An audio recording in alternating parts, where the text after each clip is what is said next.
Thank you for staying with us on Citizen Weekend. As promised, I'm joined by Valerie Odhiambo, Visa Manager, Cradle, and that is for East and Southern Africa. So we'll hear more from her, but to set the stage, Kenya has one of the fastest growing student populations in the United States. Kenya is in the top 10 globally when you look at the number of F1 student visas issued between 2022 and 2025 in terms of growth. On the continent, Kenya is in the top 5 countries that send students to the United States, behind Nigeria and Ghana. You're wondering what the other countries are? Ethiopia and Egypt. So what will this week's suspension of student visa interviews that were not already scheduled at all U.S. embassies globally mean? The U.S. prepares to expand social media vetting as the United Kingdom moves to tighten its controls on student and skilled labor visas. Take a look. Students, well, we want to have great students here. We just don't want students that are causing trouble. We want to have students. I want to have foreign students. I think Harvard, it's close to 31%. That's a lot. Our country's given $5 billion plus to Harvard over a short period of time. As debate rages in the United States on whether foreign students should be penalized for their publicly expressed views on divisive issues such as Gaza, the U.S. on Tuesday suspended all student visa interviews at its embassies worldwide, with plans to carry out more extensive social media vetting. Notably, June, July and August are key issuance months for students planning to start classes in September. This comes as the United Kingdom moves to tighten its controls on immigration by reviewing upwards the qualifications for student and skilled labor visas. India and China top the list of student visas issued by the Big Four: the UK, US, Australia and Canada. Kenya, however, is in the top 10 fastest growing student populations in the U.S., going by the number of F1 student visas issued between 2022 and 2024. On the continent, it is in the top 5 countries issued with student visas, behind Nigeria and Ghana. In order to qualify for an F1 student visa, you must be enrolled in an educational program. Your school must be approved by the Student and Exchange Visitors Program, Immigration and Customs Enforcement. You must be enrolled as a full-time student, proficient in English, or be enrolled in courses leading to English proficiency, have sufficient funds available for self-support during the entire proposed course of study, and maintain a residence abroad, which you have no intention of giving up. All right, Valerie, Visa Manager, Cradle, East and Southern Africa. What does a Visa Manager do? A visa manager oversees all the visa applications, and just also making sure that all the student applications that we have at Cradle meet the requirements that are needed by the different consulates to different study destinations. So this is a private entity that sort of works as a go-between or as an assistant? Cradle is Africa's fastest growing study abroad agency that actually helps students who are passionate about study abroad in different study destinations. We just connect the student to the different universities in different countries around the globe. Okay, so you're like a referee? Oh, we are like a platform. We just we connect the student and the university. Okay. Yes, please. All right. So speaking of destinations, what are some of the most popular destinations for Kenyan students?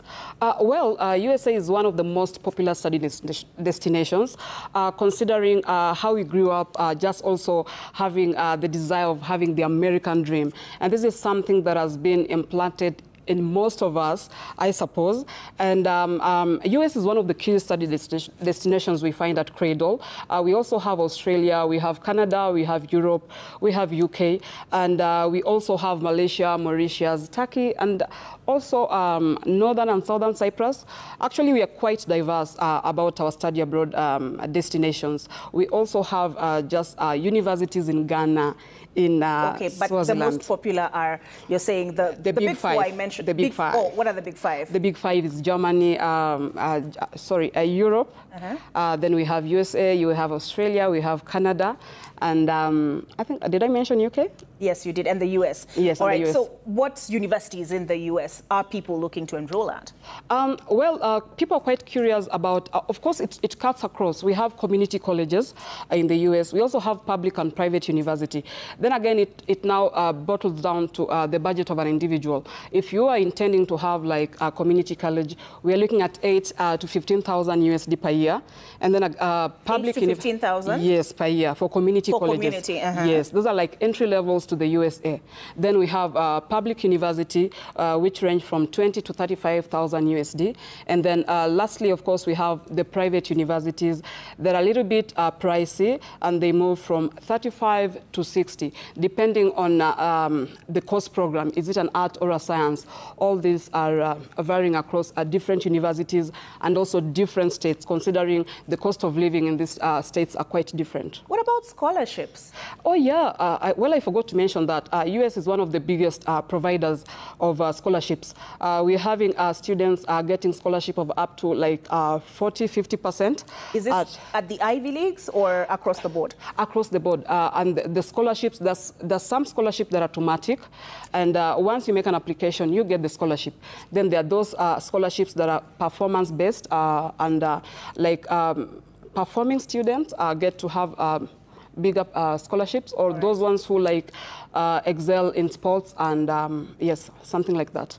All right. Yes. So what are some of the biggest challenges? Because now we have the US, which has suspended visa interviews for those who are not already scheduled for student visa interviews. What part of the application process do most students have a challenge with? For Kenya, one of the challenges we find is insufficient funds, considering USA being one of the most expensive study destinations. You've had me mention school fees ranging from 35 to 60,000 USD. We are looking at a bank balance of 10 million per year. How many Kenyans are able to actually just provide that? So you find that most of the learners are quite interested in going to study abroad, but the finances that are expected of them is quite pricey. So most of the time you find students just also not getting visa because of their bank balance, and also scheduling the time.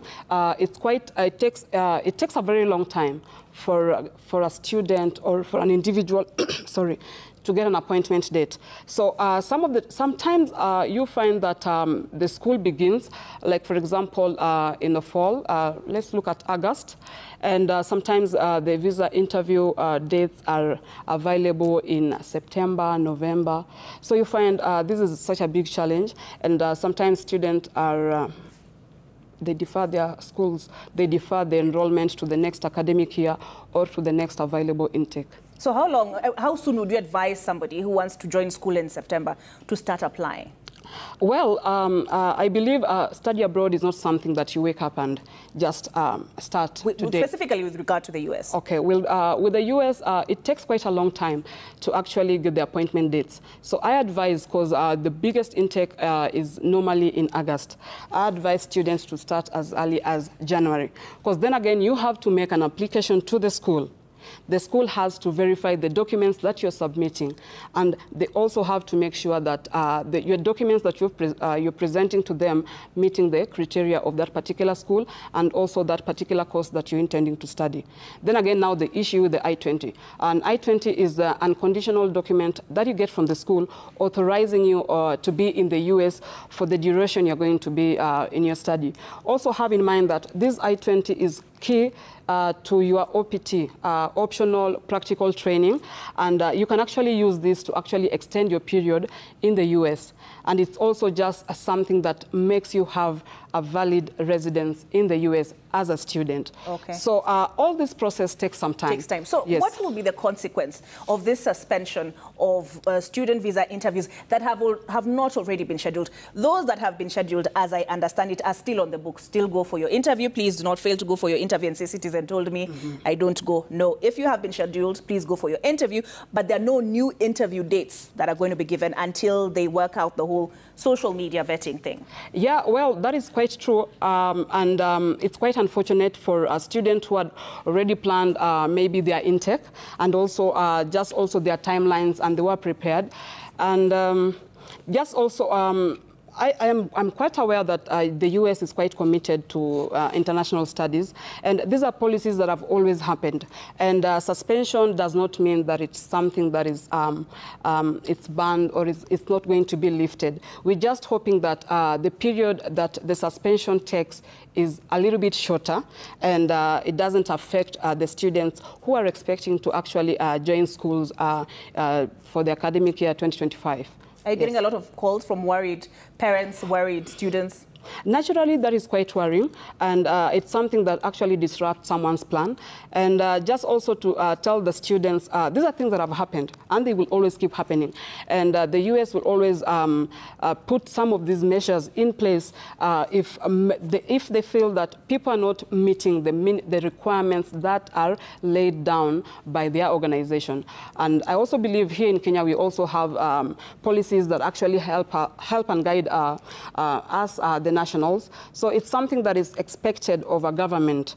And I believe it's structured towards, I think, to the best interest of the international students, right. I believe. Do you usually advise them to be careful what they post on social media? Well, yes, we do advise them because for the longest time, US has always wanted or required the social media handles of the students. So it's not something that is actually very new. It's something that has always happened. The difference right now is like it's getting a little bit detailed. So you are aware right now we are incorporating AI. So I believe this is just about them incorporating the AI into the vetting process of the students, and also just looking at the background check. What are you liking? What are you sharing? So it's nothing new, actually. It's just a lot of emphasis on now the background check. All right. Thank you so much, Valerie, for helping us better understand the whole student visa application process and what it takes. We take a break on Citizen Weekend, but do stay tuned because we do have more coming up.